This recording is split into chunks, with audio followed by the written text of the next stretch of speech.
Country, Bangladesh.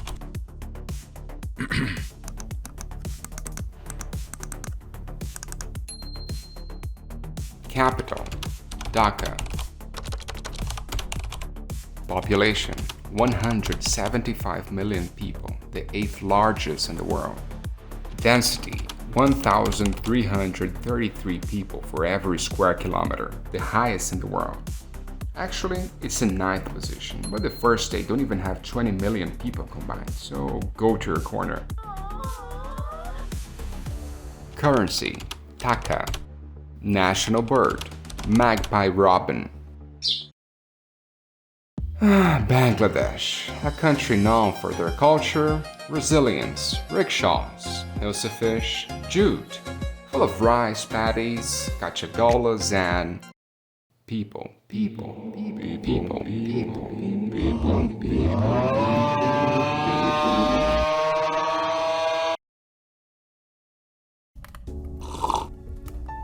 don't know about you, but I'm tired of videos saying good things about a country, that their culture is cool, full of exotic foods and all.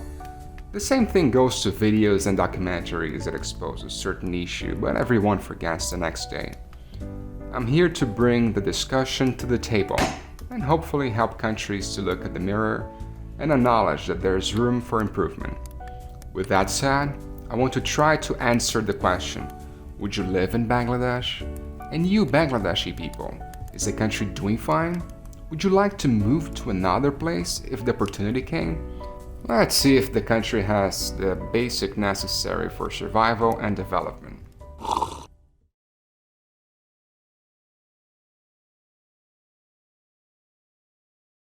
Alright, let's get started with 4 of the most essential elements for survival. No, I'm not talking about McDonald's, Fortnite, Netflix, and TikTok, little Jimmy. I'm talking about air, water, food, and shelter. It is a country with the highest air pollution in the world, with one apparent reason being the large number of kilns and old, poorly maintained cars. Only about 4% of Bangladesh's total area is considered protected land, placing it among the 40 countries with the least protected areas in the world, aggravating the situation. Not to mention a controversial decision by their government to establish a FIFA-funded training facility inside a reserved forest in 2022. This might show what their priorities are, huh?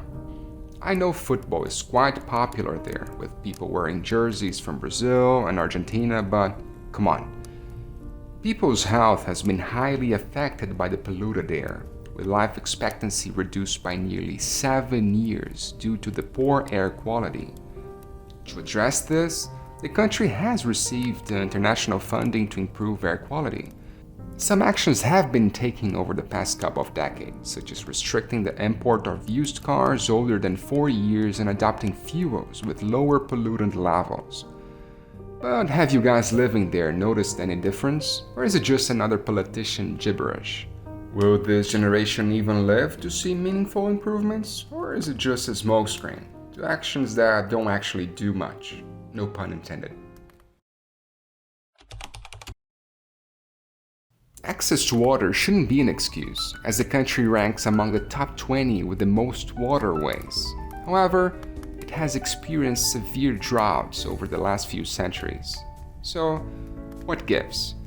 From a quick search, I couldn't find any major recent projects for constructing new dams or artificial lakes, which could help during dry periods, huh? Only a few expansions and discussions of expansion were noted. Previous projects date back to the mid to late 20th century. I'd say part of the problem stems from a heavy dependence on India's upstream rivers. The country ranks 129th out of the 180 countries in the Sanitation and Drinking Water Table, as measured by the Environmental Performance Index. Even though 97% of its population has access to water, only 40% of it is properly sanitized, according to World Health Organization estimates. That means over 100 million people may have their water contaminated with substances like arsenic, one of the leading causes of death in the country. I'm no expert, but since most of the water flowing to Bangladesh originates from rivers with sources in neighboring countries, could India help by better redirecting the rivers?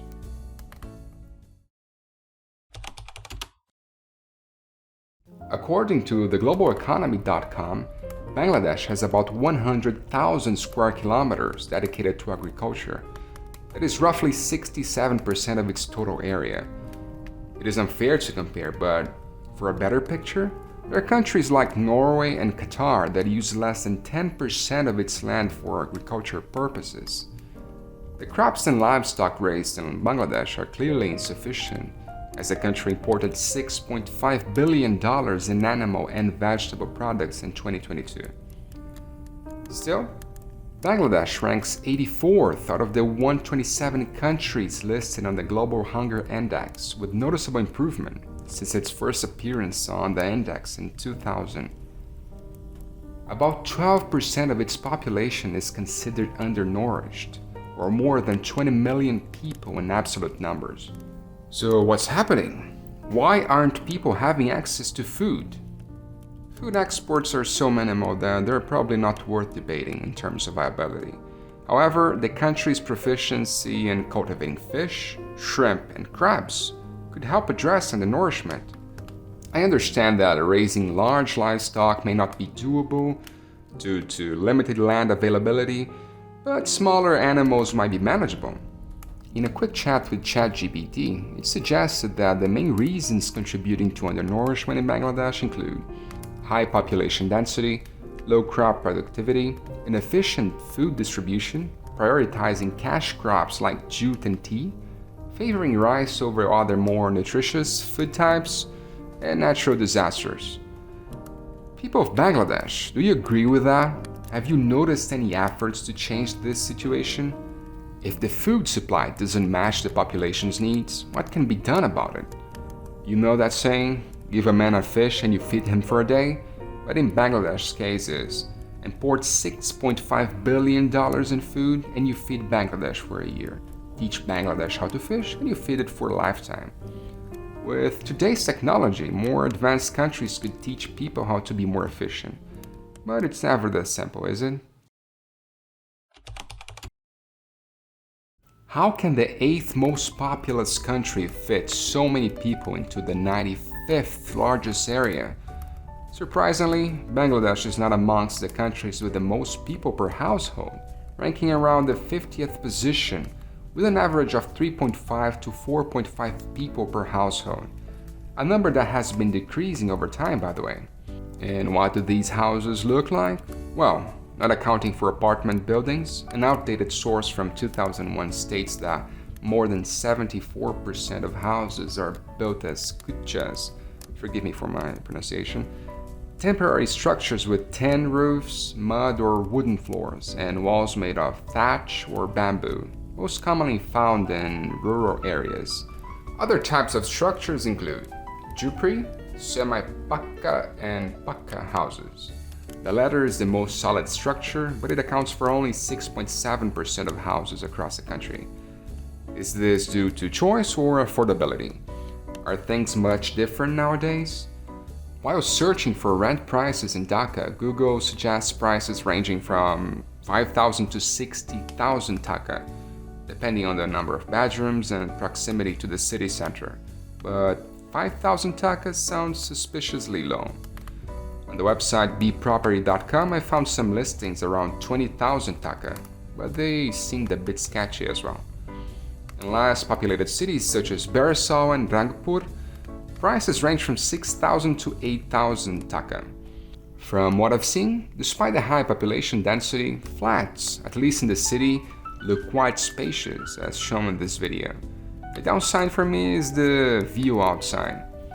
On the other hand, I bet people in the slums have it really hard. I'd like to understand whether it's worth living under such conditions just to secure a spot downtown, especially for families with kids. Also, how do workers earning a minimum wage of 12,500 taka manage to afford rent and groceries? I'll explore this more in a follow-up video. As for real estate, the most reasonable prices I found in Dhaka were around 5 million taka. A minimum wage worker would need to work 33 years to afford one, without accounting for groceries or other necessities. How is this fair? Tell me. If effort alone paid off, I'm sure lots of these minimum wage workers could be millionaires, as I bet most of them are hardworking. According to some sources, about 5 million people in Bangladesh are homeless, with a couple of million more living in critical conditions such as mud or sand houses.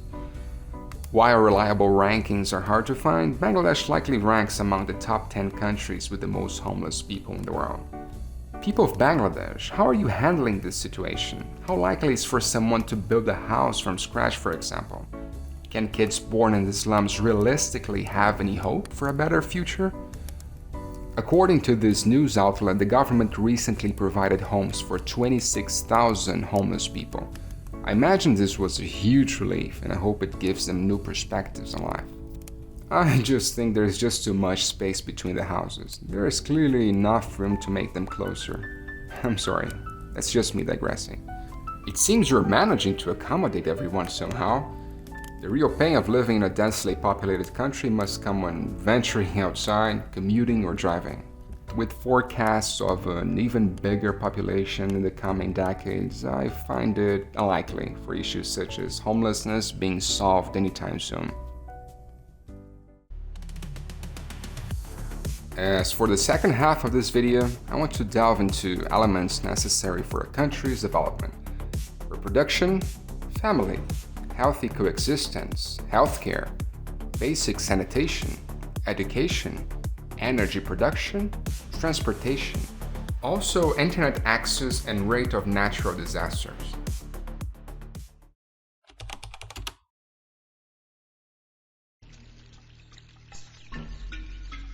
The first thing a nation needs to develop is babies, lots of babies, and Bangladesh seems to excel at this. One child is born every 9 seconds. According to the Institute for Health Metrics and Evaluation, countries need to have a total fertility rate of 2.1 children per person who could give birth to sustain long-term generational replacement of the population. Based on this, Bangladesh is nearly there. You women just need an additional 0.3 kids per woman, according to the CIA. The data may vary slightly, but despite being a densely populated country, Bangladesh maintains a controlled fertility rate of about 2 children per woman, ranking around 100th globally. However, it's not for lack of trying. The infant mortality rate for children under 1 year old is still somewhat high, with 28.8 deaths for every 1,000 births. Undernourishment could be one of the contributing factors. Additionally, the abortion rate is even higher, 35 for every 1,000 women. Most of these abortions don't seem to result from rape, since according to a 2006 data, I know it's outdated, there were 8.2 reported cases of rape per 100,000 people. Given that the population back then was nearly 145 million, this would be the equivalent of approximately 11,890 reported cases. Hopefully, things have improved significantly since then. But moving on. Average age. According to the CIA, Bangladesh ranks 144th out of the 229 nations, with an average age of 29.6, a relatively young country. From this, we can assume that a significant portion of the population is of working age, meaning that the potential for development is there, huh? Wrapping up this section, the life expectancy in Bangladesh is 74.9 years. 76.7 for women and 73.3 for men, which is fairly average. Despite some challenges here and there, we can conclude that Bangladesh has enough people to populate and develop the country. Perhaps the key lies in a better distribution of its population. While I said all of this, 16 babies were born in Bangladesh. Welcome to this world. Enjoy your stay.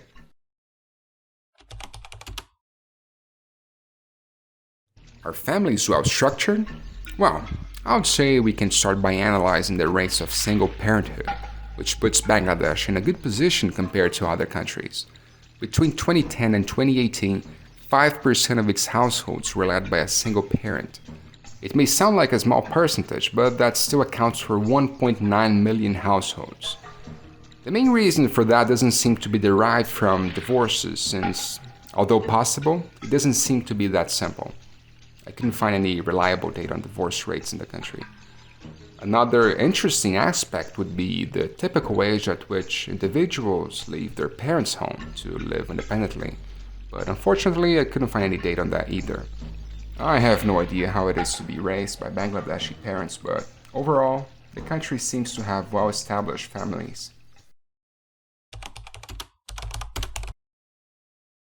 Well, apparently you guys are having some trouble coexisting, because based on a few rankings I found, Bangladesh is among the top 25 most violent countries. But it's not like everyone is killing each other there. According to the Bangladesh police website, although 3,000 murders is quite high for a year, the most common crimes are women and child repression, which refers to the denial of rights and freedoms to women and children. Other cases. I can't really find what crimes could be labeled as other cases. Maybe you guys are selling chum-chums with too much sugar, which could be a crime there. Just kidding. Maybe corruption, cyber attacks, and scammers could be included? You tell me. And the last, we should highlight narcotics. I didn't really expect drugs being such a problem there. From what I could find, the most common ones are yaba, cannabis, or as you guys call it there, ganja, fentanyl, heroin, pethidine, and alcohol, which is illegal for Muslims without a prescription. Apparently, this yaba thing is becoming a national concern. I don't know about other regions, but if I ever get to travel there, being violence an essential aspect to consider, I think I try to stay away from Dhaka. Maybe you guys who were born there get used to it? Would you like this to be changed, or would you say that it's just cultural and there's nothing you can do about it?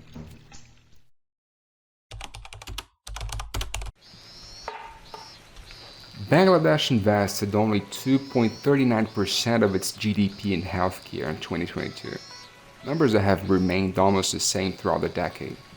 Compared to countries with a similar GDP, such as Egypt, Austria, Malaysia, and Vietnam, Bangladesh spent the least.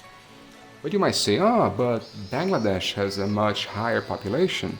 Okay then, regarding population, there is no country with a similar number, but just for curiosity. Among Nigeria, Brazil, Russia, and Ethiopia, Bangladesh still is the country who invests the least in health. It still manages to stay behind Ethiopia, which made 336 billion less than Bangladesh in 2022. Why is that? Maybe politicians see their people as stronger than others? That's why high investments are not needed? Health expenses can really affect people's income there, since many struggle by using out-of-pocket money, eventually falling below the poverty line, which is very sad. Even the government acknowledges that the concept of health insurance is new to the country, and that most people wouldn't be able to afford it. Some measures have been taken to lower the out-of-pocket expenses, including the goal of achieving universal health coverage by 2030. I'm not sure this is being reflected in people's lives. Tell me, what is it like to need a surgery there, or in the case of an emergency, do ambulances and hospitals quickly assist you?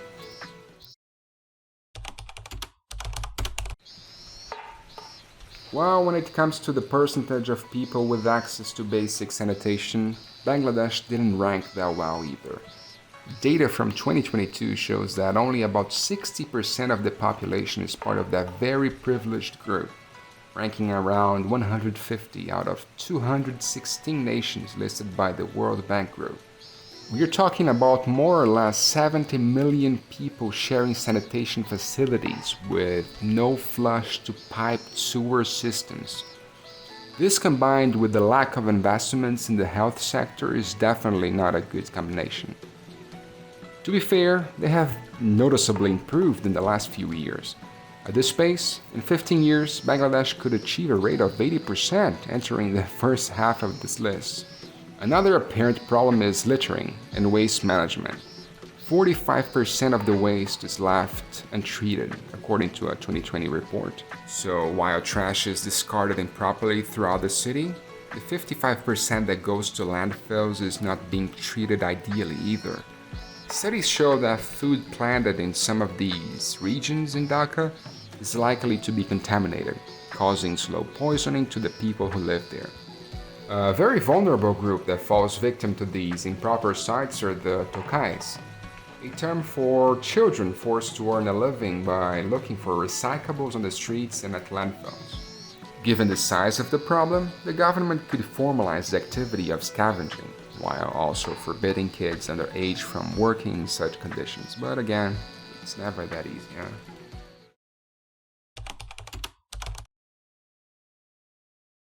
Alright, education. This can be a really abstract comparison because money invested doesn't necessarily mean that people will get smarter. Am I right, USA?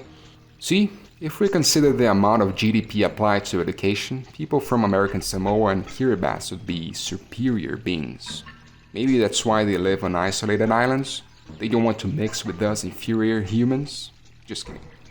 Based on this rank from UNESCO, Bangladesh is among the 10 countries that invested the least of its GDP in education in the last 10 years, with a rate of 1.85%. It seems like the government is not really focused on making their population more educated. Even though improvements have been made over the past couple of decades, the enrollment rate of about 72% is still below the world average of 80%. Maybe it's just a matter of pushing a little further and investing more in higher education, since the rate of attendance and completion is not as high as in primary levels. I would bet that what happens is that older kids see no real perspective of improving their lives by continuing school, and maybe the necessity to work due to various reasons add to that. The concept of what is essential for a kid to learn may vary from country to country. I also think that primary education and how to become a better person are lessons that come from home. These are the values that indeed will make the nation stronger. Schools could help with that if they felt less like prisons, which is the case in many countries.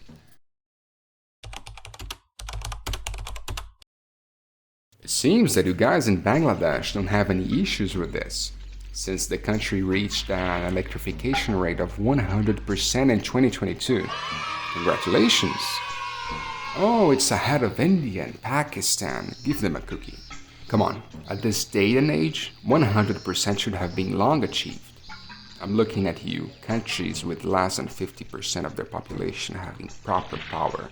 From what I read, despite having electrified the country, you guys still suffer from constant power outages.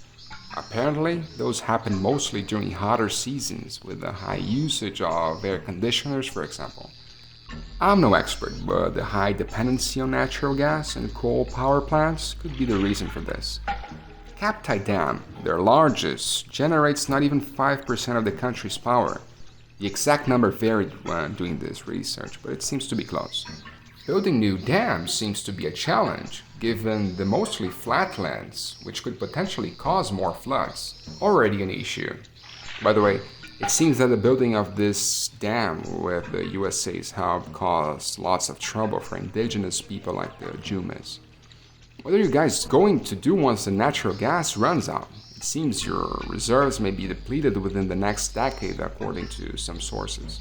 There are already plans to increase imports of natural gas, but this could compromise the budget for other essential sectors like healthcare and education, which are already underfunded. Hopefully not. Area-wise, it's not small, but it's also not a huge country. Wouldn't that make it easier for railways to have a more significant role? Well, apparently not. Over the last few decades, both cargo and passenger traffic have shifted to roads. In the 1970s, railways represented 30% of passenger traffic, but this dropped to just 4% by 2005, while roads went from 54% to 88%. Cargo traffic shows a similar trend. I couldn't find more recent reliable data, but it seems that things haven't changed much. Waterways still play a role, but have also declined, unable to compete with the preference for roads. It's not like railroads didn't get any expansions, but cars still seem much cheaper and more efficient, thanks to rapid urbanization. So I don't think we can count on cars to help improve air quality. Besides all that, Bangladesh doesn't have that many cars per capita, compared to other countries, of course. It ranks 160th out of 182 countries, with 34 cars for every 1,000 people. For comparison, Taiwan has 959 cars for every 1,000 people. Of the almost 6 million registered vehicles, more than 72% are motorcycles, likely due to crowded streets and affordability. What about commuting? I apologize, people of Bangladesh, but from the footage I've seen, it's quite trafficy, chaotic, and the buses don't seem to be well maintained. At least, it seems cheap to take a bus ride there. Based on my calculations, with a bus fare of 2.12 takas, a 30-kilometer ride around Dhaka from Salna to Bada or Bada, I'm sorry about the pronunciation, would cost 63.6 takas, which is roughly 50 cents in US dollars. Based on that, a minimum wage worker commuting that distance back and forth, Monday to Friday, would spend 22 US dollars a month, or about 2,630 takas, which is roughly 1/5 of their 12,500 takas salary just for commuting. I couldn't find precise information regarding transportation benefits paid by companies, so this seems to be an extra burden for you. Please let me know if any of this is inaccurate. I don't want to act misleading in any way.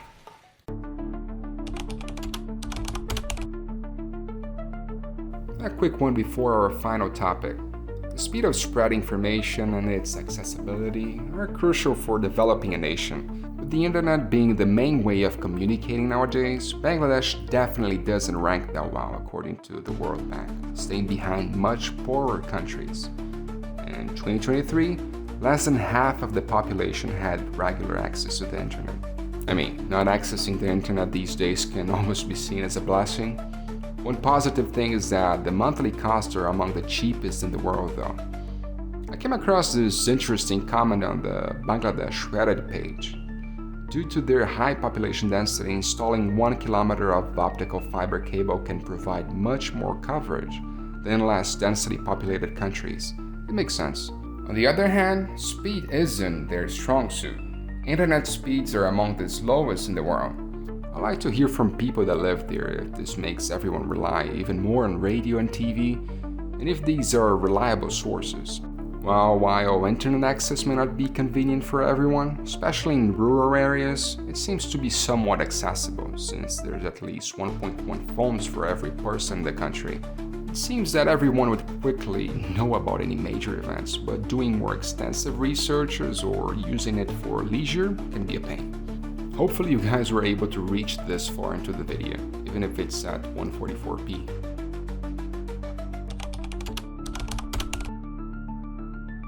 Finally, efforts to develop a country can be frustrated by a rate of natural disasters. Imagine you trying your best to drive up a hill in a E90 Corolla packed with people while dragging a trailer full of Bengal tigers, and then a huge boulder rolls down towards you. That's probably how you Bengalis feel when cyclones, floods, earthquakes, and droughts hit the country. According to a 2021 study, Bangladesh is the 9th country with the highest risk of suffering from natural disasters, with an apparent slow recovery due to fragile infrastructure and low effectiveness in assisting victims. From all of the kinds of natural disasters, floods seem to be one of the most annoying, since it can also involve diplomatic issues. The country was hardly hit in August of 2024 by floods that, according to some local news outlets, India played a big role in this, as most of the water flow is redirected by dams there. India, on the other hand, stated that the cause was not due to release of waters from Mendian Dam on Gumti River. Come on guys, can't you try to help each other instead of fighting over a dam river? Pun intended. There should be water for everyone. And India, why don't you just give Bangladesh this region? Just kidding. So, to answer the question from the beginning of the video, No, as of right now, I wouldn't live in Bangladesh. It's a relatively new country gaining independence from Pakistan in 1971, so they're clearly still figuring some things out there. You guys seem to be living on hard mode there. It is tough to level up. The problem is that the developers released the game with only one difficulty. Even though progress may seem slow, I think it's happening somehow. Hope for a better future seems to be there. If it wasn't, why would people still have children there, huh? I'm clearly biased since I'm not a fan of crowds, but I'd love to visit it one day and talk to people from there to have a better understanding of what goes on in the country. I look forward to seeing the country's future and hopefully it will be in much better shape soon enough. Thank you for making it this far into the video. This is the start of an intended series of videos about Bangladesh and eventually other countries. If you enjoyed the content and would like to see more of these, let me know by liking, commenting, subscribing and, if possible, sharing this video. Stay hydrated and question everything. See you in the next one.